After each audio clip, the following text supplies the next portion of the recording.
Many, many years ago, even after I was 23, I had on one occasion to have a very stressful time in my life. We had been building our home.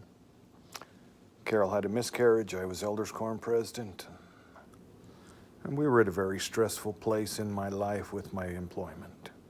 Very, very stressful. And one particular Saturday afternoon, I was getting some bad headaches and some dizzy spells. And on one occasion that I had these, I said to Carol, I'm just going to run up to Lakeview Emergency Room and see what's going on, see if they can help me. And we were having Thackers over to dinner, and so Carol said, go ahead, I'm just preparing dinner for Thackers. And I didn't want to interrupt Carol from that, so I went up to the hospital. And I was up there for an hour or so,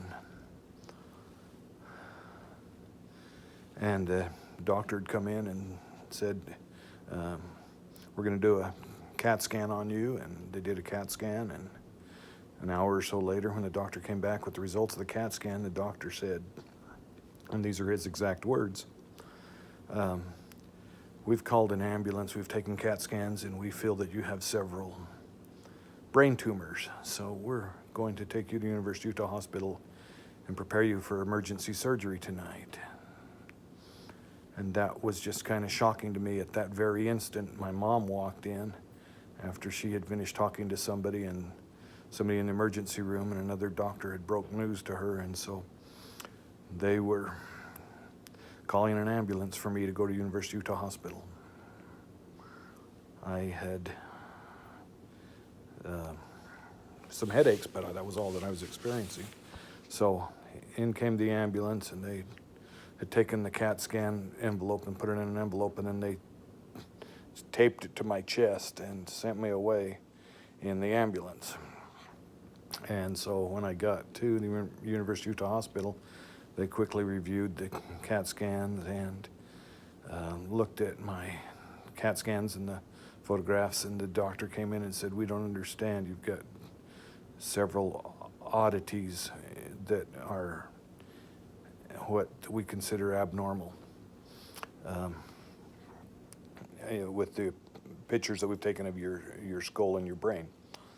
And so they waited around for an hour to decide what to do, and then they came back in and they said, why don't you come back tomorrow and let's do an MRI and see what you've got.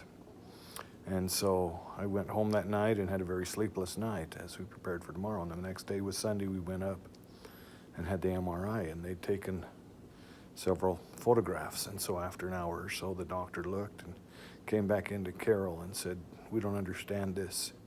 You have such a small brain for the size of your skull that you have, and your ventricles are 10 times the normal size of normal ventricles. Now, I didn't know at the time what ventricles were, but Carol said to the doctor, well, I've always known that he has a pea brain. And the doctor laughed and said, yeah, that's a good way to describe it. He has a very small brain for the size of skull that he has. And so once in a while when I make a silly mental mistake, Carol says, that's the pea brain kicking in.